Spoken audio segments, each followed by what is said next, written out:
পটৰ ডাঙৰীয়া গোবিন্দ ভৱন গীতা সত্ৰ মৰিগাঁও তেখেত এখন ফুলাম গামোচাৰে সম্বৰ্ধনা জনাব উদযাপন সমিতিৰ এগৰাকী সন্মানীয় সদস্য শ্ৰীযুত কুমুদ চন্দ্ৰ দাসদেৱে।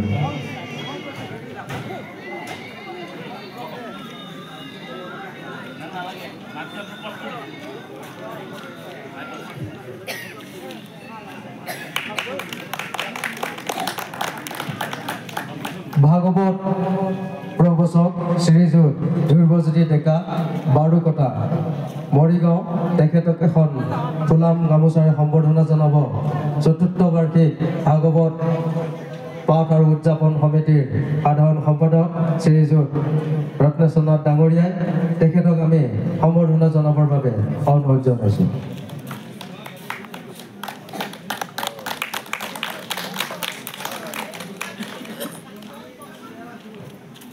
দুইগৰাকী সম্বৰ্ধনা জনাবলৈ আগবাঢ়িছোঁ। এখন ফুলাম গামোচাৰে সম্বৰ্ধনা জনাব উদযাপন সমিতিৰ এগৰাকী সদস্য মঞ্জু বৈশ্য বাইদেউক আমি অনুৰোধ জনাইছোঁ। এই শিশু বালক ভকতগৰাকীক সম্বৰ্ধনা জনাবৰ বাবে তেখেতৰ উজ্জ্বল ভৱিষ্যত কামনা কৰিছোঁ আৰু সুদূৰ ভৱিষ্যতে তেখেতসকল আমাৰ মাজত এনেকৈ উপস্থিত হৈ আমাৰ এই কাৰ্যসূচীত তেখেতসকল উপস্থিত হৈ আমাৰ কাৰ্যসূচীসমূহ সাফল্যমণ্ডিত কৰিব। লগতে আন এগৰাকী নাজানো একো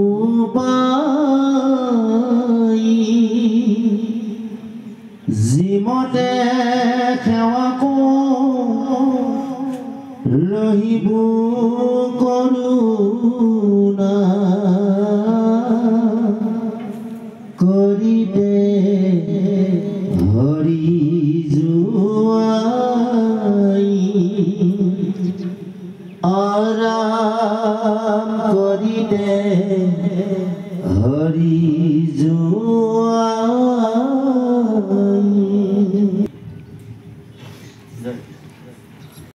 হে গুৰু সমস্যায় মুক্তি সমস্যা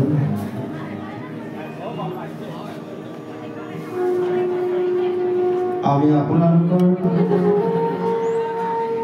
নিমন্ত্ৰণ ৰক্ষা কৰি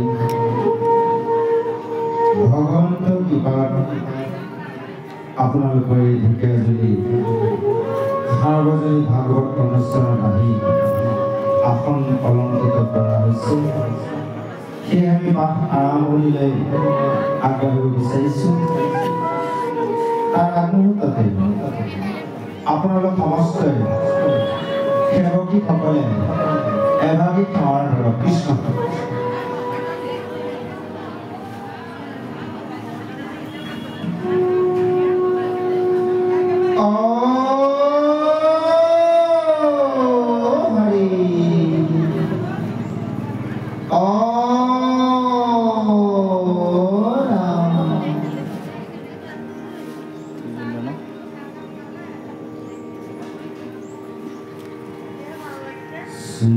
শ্ৰীমন্ত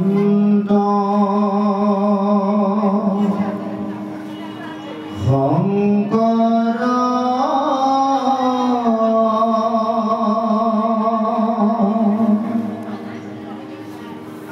হৰি ভকতৰ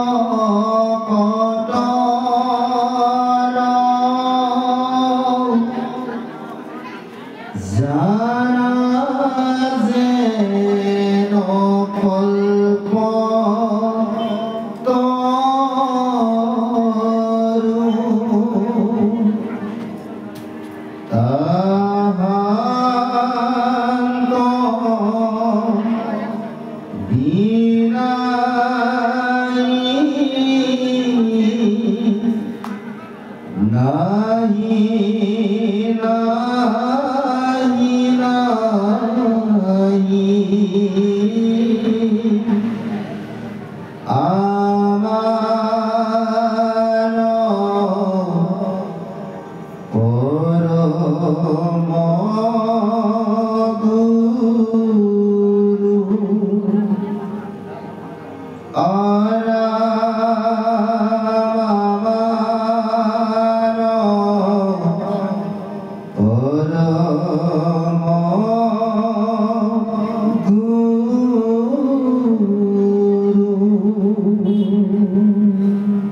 তস্মৈ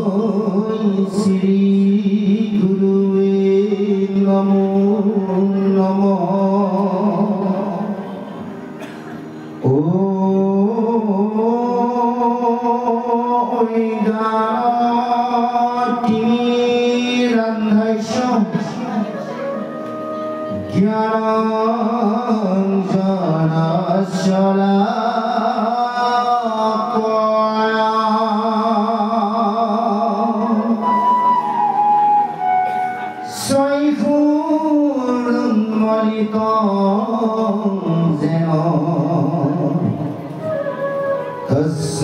তস্মৈ শ্রী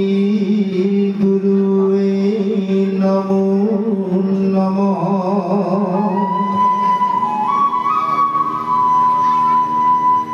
গুরু ব্রহ্মা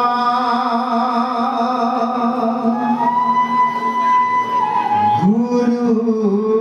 বিষ্ণু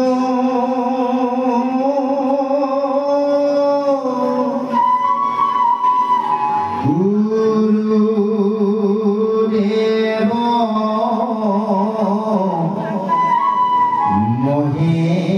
মহেশ্বর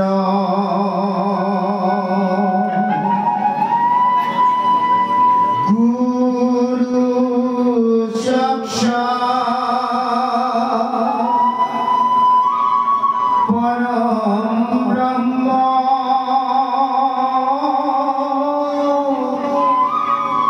তস্मै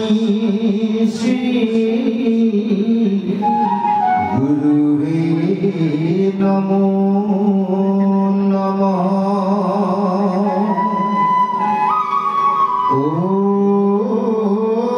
ওম জ্ঞানমূলং গুরুর্ব্রহ্মা পূজামূলং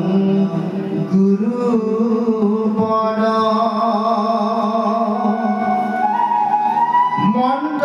মন্ত্রমূলং গুরুবাক্যং মুখ্যমূলং গুরুকৃপা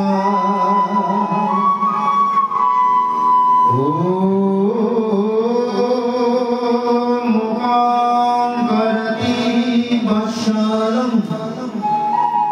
পঙ্গুং লঙ্ঘয়তে গিরিম যৎকৃপাতমহং বন্দে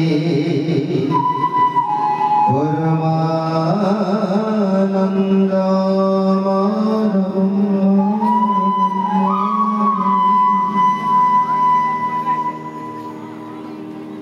হরি মুখ সর্বজন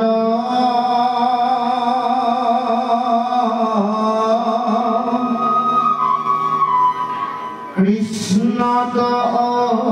প্রিয়মন মহাভাগবত কথা সার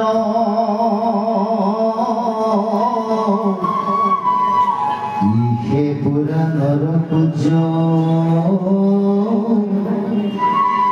ভগবতীর প্রকাশক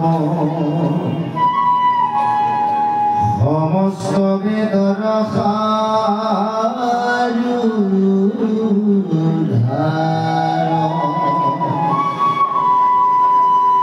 গুণা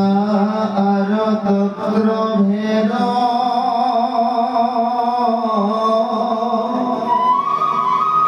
কল্পতরু ভৈলা বেদ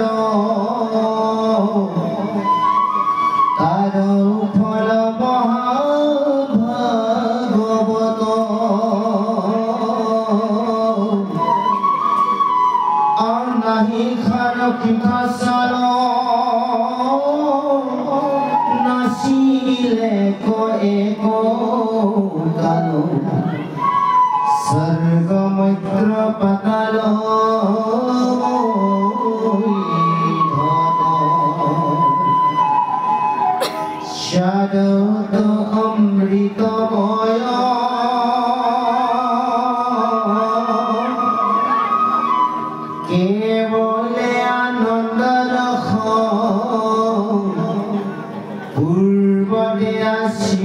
বৈকুণ্ঠত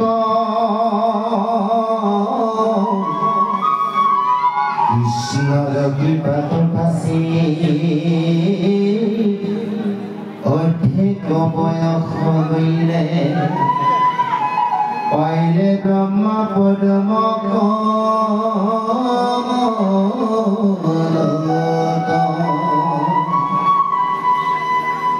ব্ৰহ্মণ দিলে নাৰদক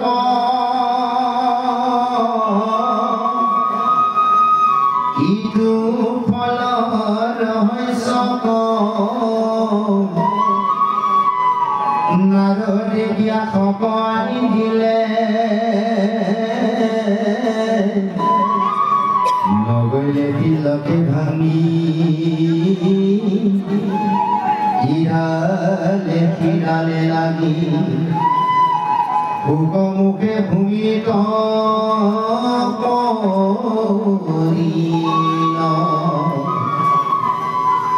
কৰা পাল ফলইতো যাৰ আছে ভাগ্য যিটো বিভাৱনত চতুৰ সাধু সংগ অনুসৰি কৃষ্ণ কথা কৰ্ণ ভৰি সমস্ত আপদ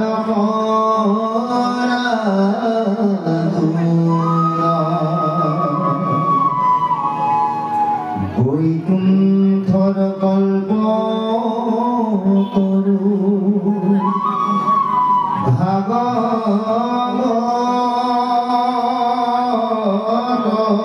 শাস্ত্ৰ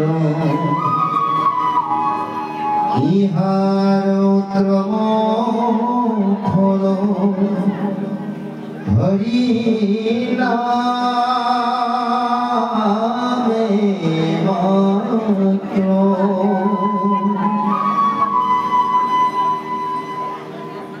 প্ৰথম দ্বিতীয় স্কন্ধে শৰণ দুৰ্গয়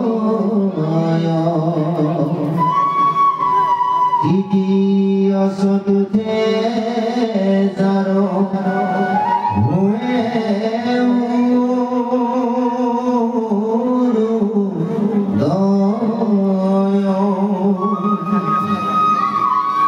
নাভিদেশ পঞ্চমী হস্তকে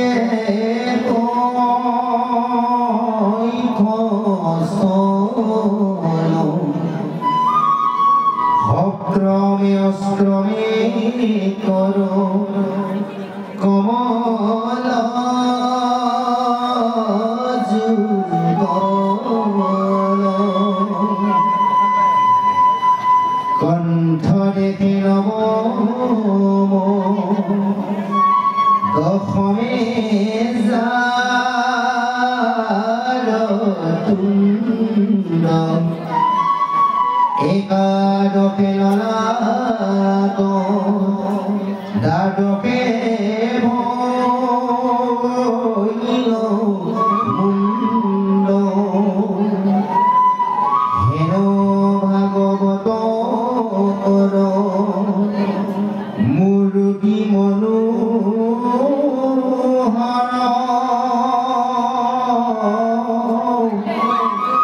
তমালখনি খবৰ্ণ শ্যামকলে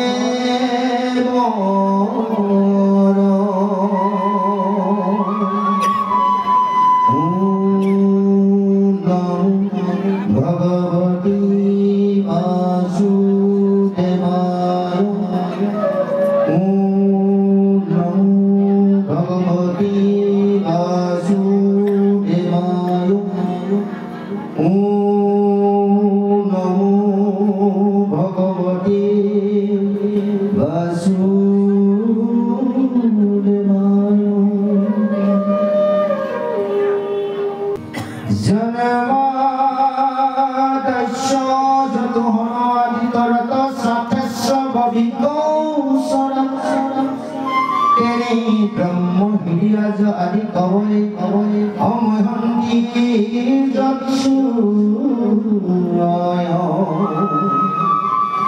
এজু বারিদাং যথা বিনিময় যত্র ইসংঘমিখা ধন্না সেবা সদা বিরস্ত পহকং সত্যং পরং ধীমহি ধর্ম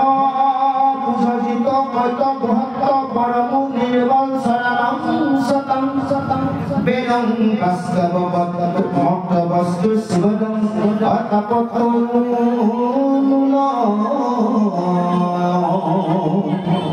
শ্রীমদ্ ভাগবতী মহামুনি গীতে হিংবা পরিসর সৈতু হৃদয়র হট্টমে পৃথিবী চুচুবি চঞ্চলন নিগমর কল্পতর গরিতং ধরম সুকর মুখামিত দর্বহম তুতং পিবতং ভাগবতং রসমলয় অমোহরহ রসিকা ভুবি ভাবুকা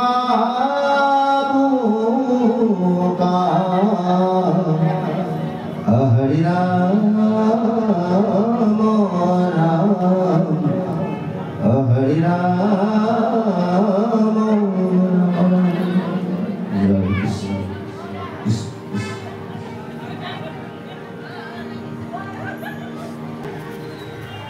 হে গুৰু সমস্ত অজ্ঞাতি সমস্ত যোৱাকালি আপোনালোকৰ মাজত একাদশ স্কন্ধৰ পাঠ দেখা হৈছিল যোৱাকালি যিমানৰ সামৰণি কৰা হৈছিল তাৰ পিছৰ পৰৰ পৰা আজি আমাৰ সমস্তই কীৰ্তন কৰিবলৈ আগবাঢ়িছোঁ শ্ৰীমদ ভাগৱত একাদশ স্কন্ধৰ মহৰ্ষি কবি দ্বাৰা সন্ধে ভোজন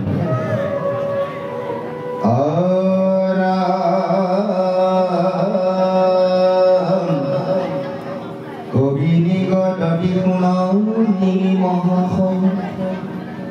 হেনবা কৰিবা ৰাজা মনতে সংশয় যিটো মহাযোগী সদা সমাধিত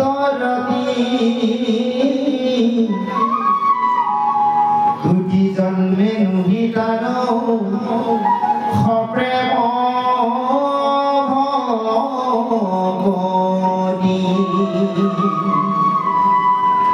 মুখ্যটো অধিক তাৰো কেহু বেদগৰে একে জন্মে হইব কেনে নামৰ কীৰ্তনে ইটো শংকা মনতনা নিবাকদাচিত অশুনিও নামৰ হিমাবি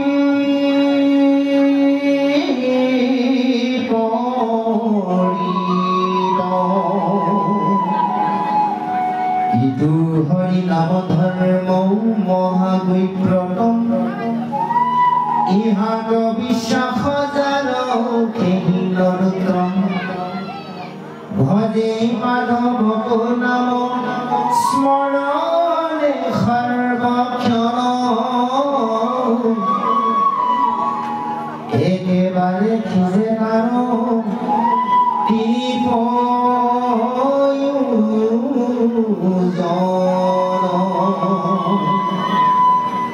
প্ৰথমে উপজে প্ৰেম লক্ষ্যণ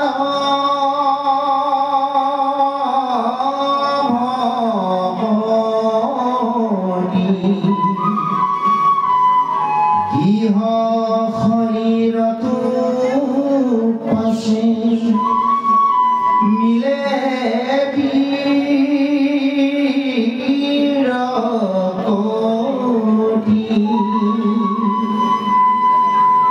প্ৰেমৰ আস্পদ কৃষ্ণ মুটি স্ফুটি হয় একে কালে মিলে আখি সম্পদ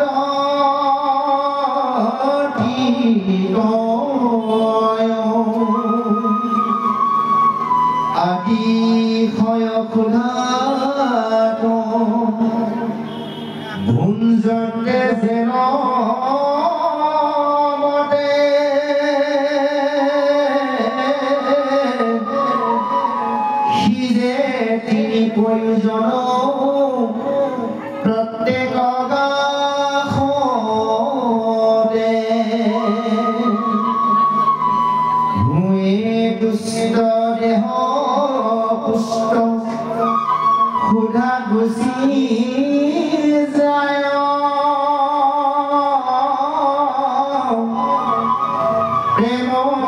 ভকতিৰ ৰাজা শুনাবি প্ৰায় অল্প ভকতিত হৈ প্ৰেম আতি পুষ্ট কিঞ্চি ভোজনে যেন কিছুমানৰ তুষ্ট উপজে পৰম প্ৰেম একান্ত ভজনে মিলে মহাতুষ্ট যেন প্ৰচুৰ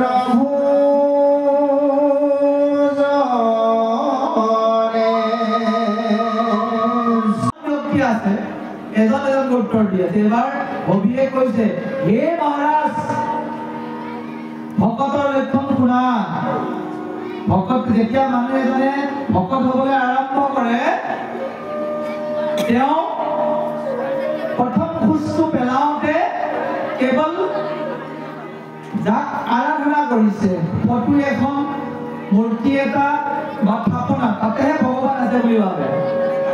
বেলেগক কিন্তু তেওঁ অনুভৱ কৰে প্ৰথম শ্ৰেণীৰ ল'ৰাটোৱে কি শিকিব অ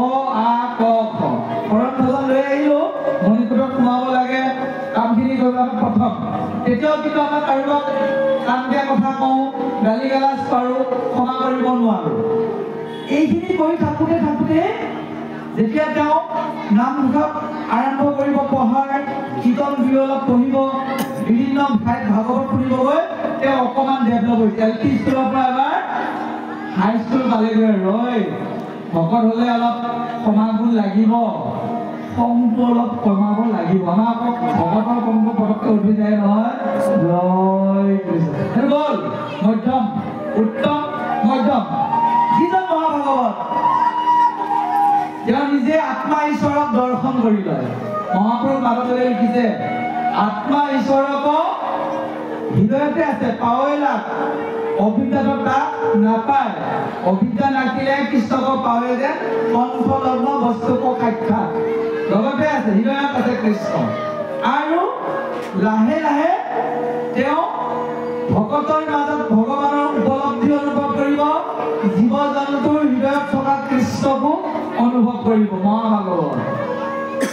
যিদৰে মহাপুৰুষ শংকৰদেৱে লিখিলে কুকুৰ শিগাল গজৰ ভৰু আত্মা ৰাম জানিয়া অপবাকু পৰি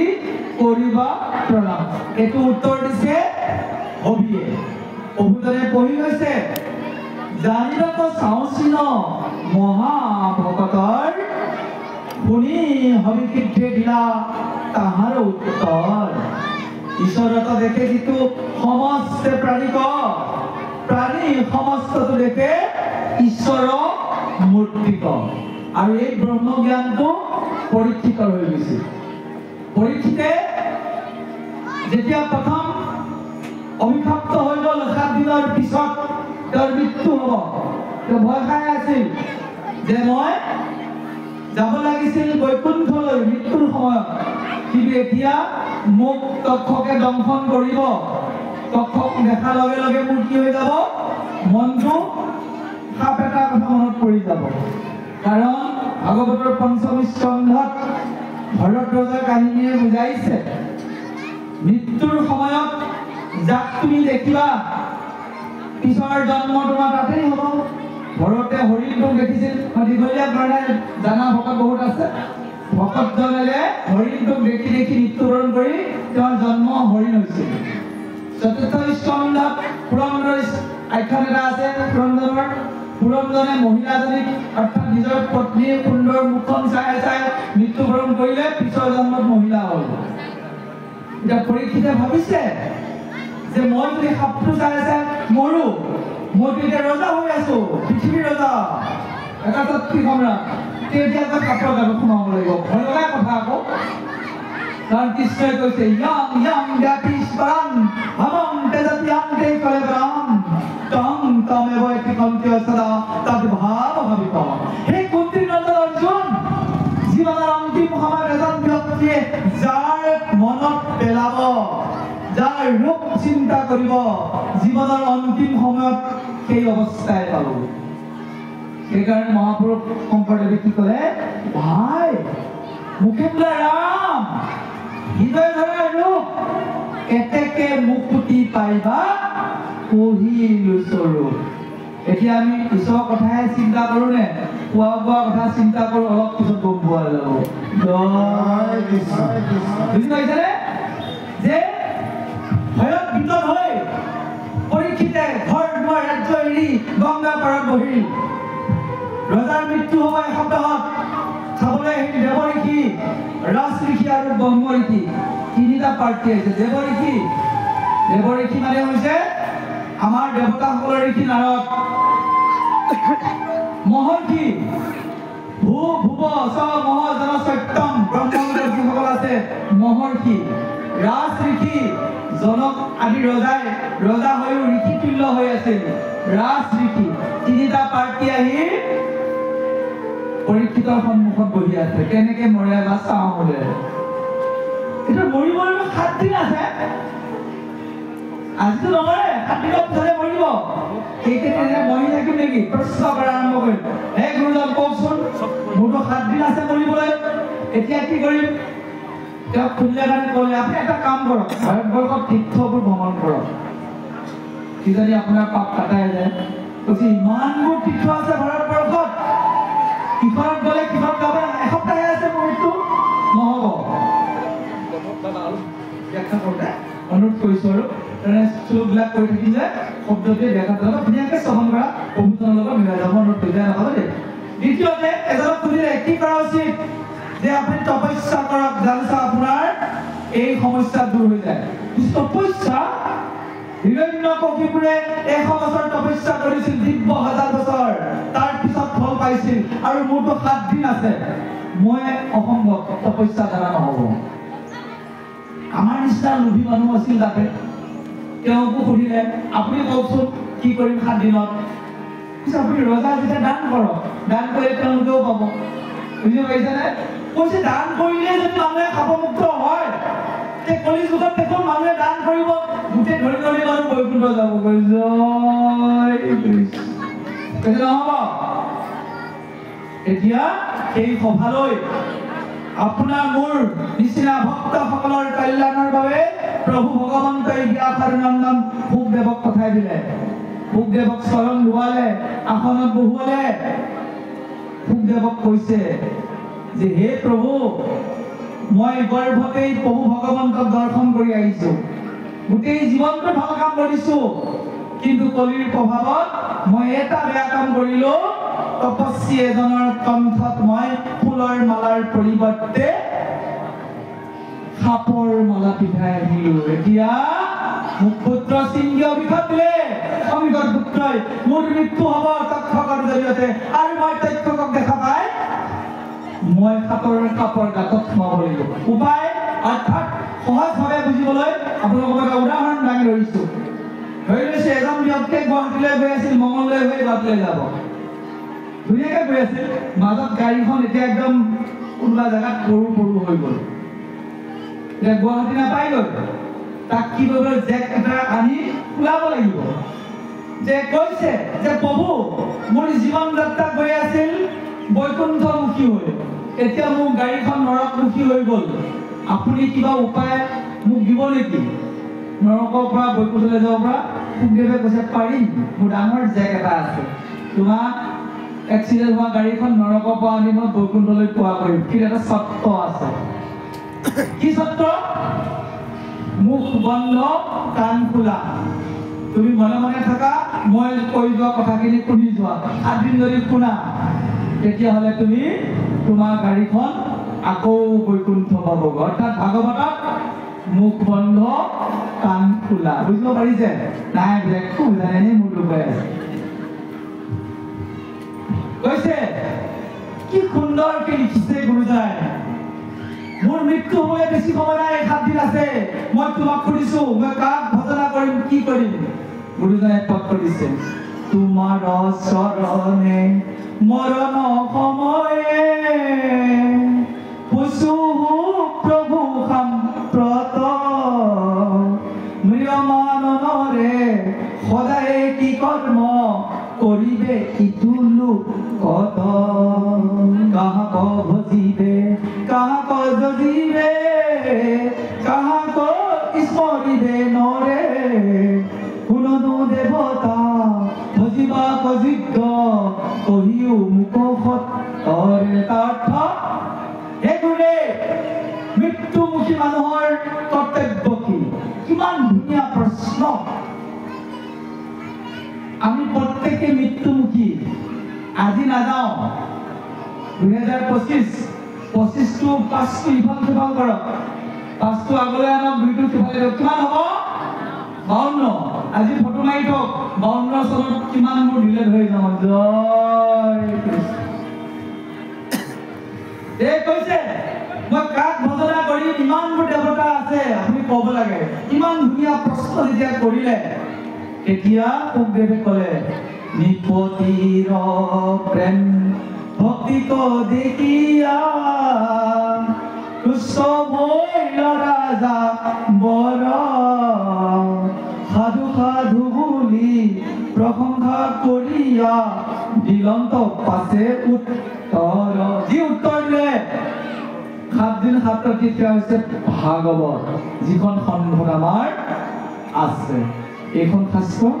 ন চহৰৰ নহয় ঢেকীয়াজুলি অঞ্চলৰ নহয় আমি মৰিগাঁও পাইছো মৰিগাঁৱৰ এখন বৈকুণ্ঠৰ শাস্ত্ৰ ইয়াক শ্ৰৱণ কৰিলে মানুহৰ গতি মুক্তি সিদ্ধান্ত আৰু সেই ভাগৱতখন 7 দিন অনাহাৰে থাকি শ্ৰৱণ কৰি পৰীক্ষিতে তেওঁৰ ইষ্ট দেৱতা কৃষ্ণক হৃদয়ত দৰ্শন কৰিছিল আৰু প্ৰত্যেকৰে হৃদয়ত কৃষ্ণক দৰ্শন কৰিছিল সেইকাৰণে তেওঁ উচ্চাৰণ কৰিছিল যে হে গুৰুদেৱ আপুনি মোক কি শাস্ত্ৰ শুনোৱালে যিটো মৃত্যু ভয় আছিল ভয়টোৱে নাইকিয়া হৈ গ'ল 4খন শাস্ত্ৰ বিশেষকৈ ৰামায়ণ মহাভাৰত গীতা আৰু ভাগৱত 4খনৰ 4টা উদ্দেশ্য ৰামায়ণ ৰচনা কৰিছিল বাল্মীকিয়ে তাত লিখিছে কিবা যদি ভাল কাম কৰিবলৈ মন আছে আজিয়ে কৰিবা পিছলৈ পেলাই নথবা কৰনা ৰাৱণে পুনৰ জখলা বনাব বিচাৰিছিল স্বৰ্গলৈ কৰিম বুলি তাতে গ'ল আপোনালোকে যে ভাবিছে মণিকোট সদা সাজিম ভাগৱত এখন কিনিম পঢ়িম আজিয়ে কৰক দেৰি নকৰিব কৰনা তাৰপিছত মহাভাৰতৰ অৰ্থ ৰেহনা ৰৈ যাবা তুমি তোমাৰ লক্ষ্মণ ৰেখা উলংঘন নকৰিবা দুৰ্যোধনে ক'লে জিয়া তুমি দ্ৰৌপদীক বস্ত্ৰহৰণ কৰা দুখাখনে একো নাভাবিলে যদি ৰৈ গ'লহেঁতেন ঠাইত নৌপকে কামটো কৰিব নোৱাৰে ৰেহনা নৰল আগুৱাই গ'ল ধ্বংস হৈ গ'ল কুৰুকুল কৰ্ণা ৰেহনা গীতা শ্ৰীমদ ভগৱত গীতা অৰ্থ জিনা অৰ্থাৎ তুমি কেনেকৈ জীৱন যাপন কৰিবা কেতিয়া শুই উঠিবা কি খাবা কি নাখাবা কাক ক্ষমা কৰিবা কাক ক্ষমা কৰিবা গীতা হৈছে জিনা আৰু ভাগৱত হৈছে মৰণা কেনেকৈ মৰিব লাগে সফল শাস্ত্ৰ কিবা বুজি পালেনে একো বুজা নাই কৰ্ণা ৰেহনা জিনা মৰণা ভাগৱত যিমান সকল প্ৰিয় ব্যক্তি আছে সকলোৱে গম পাইছে মই জীৱনৰ এদিন শেষ নিশ্বাস ত্যাগ কৰিম আৰু মই সেই সময়ত কি কৰিব লাগিব আৰু মৃত্যুক জয় কৰিবলৈ এইখন শাস্ত্ৰৰ বাহিৰে পৃথিৱীৰ দ্বিতীয়খন শাস্ত্ৰ নাই কি নিশ্চয় বহুমী শাস্ত্ৰই ভ্ৰমাবহৈ একোবা শাস্ত্ৰ পঢ়িলে মানুহৰ মনত ভ্ৰম আহে একম ভাগৱতং শাস্ত্ৰং মুক্তিদান গৰ্জতি এখন ভাগৱত শাস্ত্ৰই মুক্তি দিবলৈ সক্ষম আৰু এই হবি মহৰ্ষিয়ে নিমিৰজাক কৈছে হে মহাৰাজ উত্তম মধ্যম আৰু অধম 3টা শ্ৰেণীত ভাগ কৰা হৈ গ'ল ভকতক আৰু উত্তমজন মহাভাগৱত এটা উত্তম আপোনালোকে হয়নে নহয় আপোনালোকে জানিব এতিয়া নিজকে সুধি চাব নিজে গম পাব আপুনি ভকতৰ কোনটো শাৰীত পৰিছে মহাপুৰুষ মাধৱদেৱে আকৌ আৰু এটা দি থৈ গ'ল উত্তমটো আছে মধ্যম আছে অধম আছে আৰু আছে অতি উত্তম অত্যুত্তম কৈছে অধমে কেৱল দুখ লয় মধ্যমে গুণ দুখ লৈ কৰিয়া বিচাৰ উত্তমে কেৱল গুণ লয় অত্যুত্তমে অল্প গুণ কৰে বিস্তাৰ অৰ্থাৎ অধম সকলে সদায় মানুহৰ দুখে দেখা পাই থাকিব আপুনি যদি সকলোৰে সদায় দুখ দেখা পাই আছে আপুনি তাতে মৰিছে জয় কৃষ্ণ মধ্যম ভাল বেয়া দুইটাকো বিচাৰিব বাবে ভাল আছে যি মৰিগাঁও পাহি ধম ধমাই কথা কৈ থাকে হিচাপে নাই মধ্যম উত্তম মানে ঠিকে আছে অত্যুত্তম অকণমান গুণ বহুত বিস্তৰ অৰ্থাৎ আপুনি যদি পানীত এটোপাল তেল দিয়ে কেৰাচিন তেল কি বহুত বিয়পি যোৱাৰ দৰে ভাল মানুহৰ ভাল গুণখিনি যেতিয়া আপুনি পোৱা আৰম্ভ কৰিব ভগৱানৰ সেই ডায়েৰীত সোণালী আখৰেৰে লিখা থাকে অত্যুত্তম আৰু জানো এতিয়া অতি সুন্দৰভাৱে পঢ়ুজনে পঢ়ি গৈছে যে প্ৰাণী সমস্তটো দেখে ঈশ্বৰৰ মূৰ্তিক ঈশ্বৰত দেখে যিটো সমস্ত প্ৰাণী সমস্ত ঐশ্বৰ্য ব্যাপী আছে জগতত হেন যিটো দেখে কিন্তু মহাভাগৱত যিজন ব্যক্তিয়ে সমস্ত ভূততে বিষ্ণুময় দেখিছে সেইজনৰ কাৰণে চিন্তা নাই গুৰুজনে লিখিলে ব্ৰাহ্মণৰ চাণ্ডালৰ নিবিচাৰি কুল দাতাত সুরত দৃষ্টি যার একতুল নিশত সাধুত যার হইল এক জ্ঞান তাকাকে পণ্ডিত বুলয় সর্বজন আহক এই হবি মহর্ষিয়ে যি সুন্দৰভাৱে ভক্তিৰ তত্ত্ব ভকতৰ লক্ষণ বৰ্ণনা কৰিছে আমি শ্ৰৱণ কৰি আমি যাতে উত্তম ভাগৱত হ'ব পাৰো তাৰ পৰিকল্পনাৰে মহাপ্ৰভু জনাই আমাক এই একাদশ স্কন্ধত সংবাদ দিছে নৱসিদ্ধৰ আমি শ্ৰৱণ কৰো প্ৰভুজনৰ সুমধুৰ কণ্ঠৰে জয় কৃষ্ণ ও হৰি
ঈশ্বৰৰ ধ্যান মাত্ৰ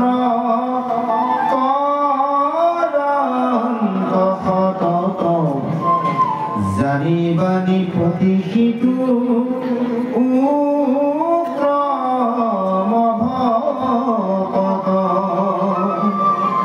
আৰামেকে মানৱতে মাত্ৰ কৰিলে আশ্ৰয়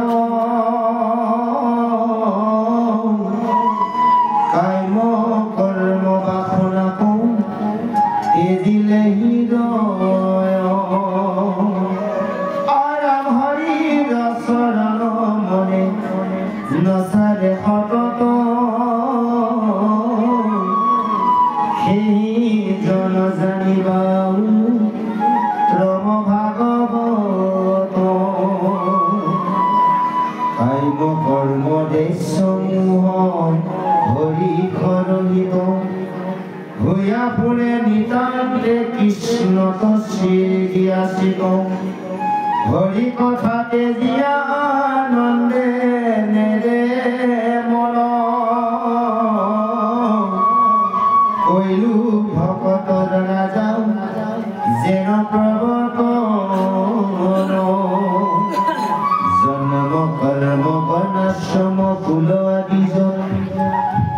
উত্তম বুলিয়া গাওঁ নুপুজে দেহত অভিমান শূন্য হৈয়া হৰি কহ জয় হৰিৰ পৰম প্ৰিয় সেইজন হয় কহিলুনি পতি যেন ভক্তৰ লক্ষণ তাসম্বাৰ স্বভাৱ শুনিও এইজন নকৰে আপোনাৰ পৰ বুদ্ধি ধন বিদে সমস্তৰে আত্মা জানে যিটো শিৰে সকলো লোকক শান্ত নিৰূপম চিনি বাণী প্ৰতিহিতু ভকত উত্তম এক নিমিষানু যদি একে হৰিপদ এতে কতে মিলে আহি তৈলোক সম্প্ৰদ জয় কৃষ্ণ হুৱে চিত্ৰ শান্ত গুছে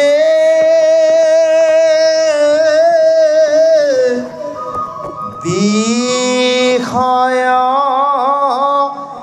ব্যাকুল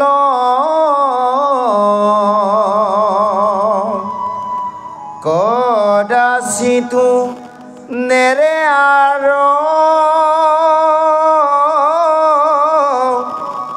কৃষ্ণ পদ মূল বেদ শিৰো ৰত্নে কহে ইহাক সম্প্ৰতি কৈলো ভাগৱত ধৰ্ম তুমাতনি পতি হেন শুনি নিমিদুনাই দিলন্ত উত্তৰ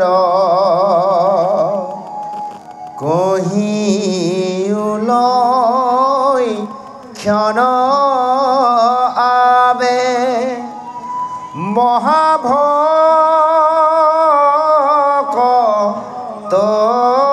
মহাভকতৰ ভকতৰ কোন ধৰ্ম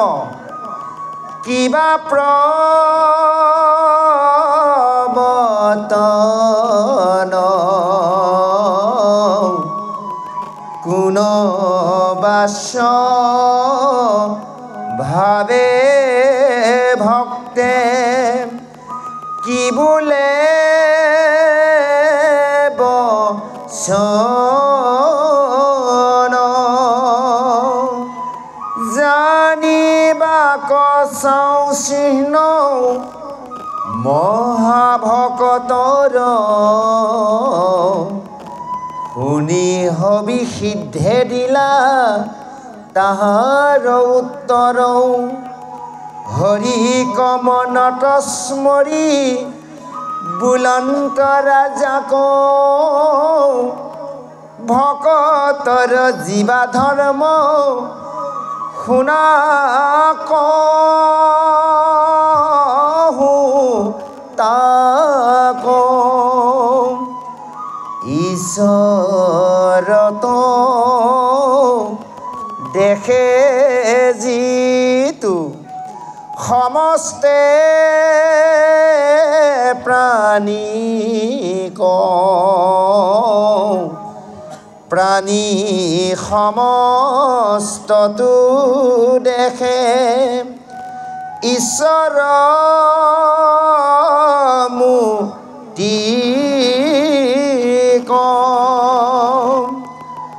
সমস্তে ঐশ্বৰ্য ব্যাপী আছে জগতত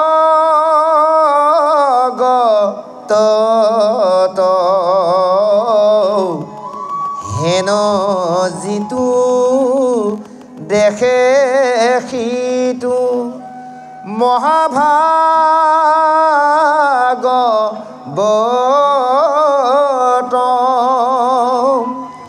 একান্তে কৰয় প্ৰেম যিটো ঈশ্বৰত মৰ্ত্যতা আচৰে হৰি ভকত সৰ্বত ঐগ কৰোণা ক্ষমা কৰে বিপক্ষত সেহি জন জানিবা মই ধৰ্ম ভাগৱত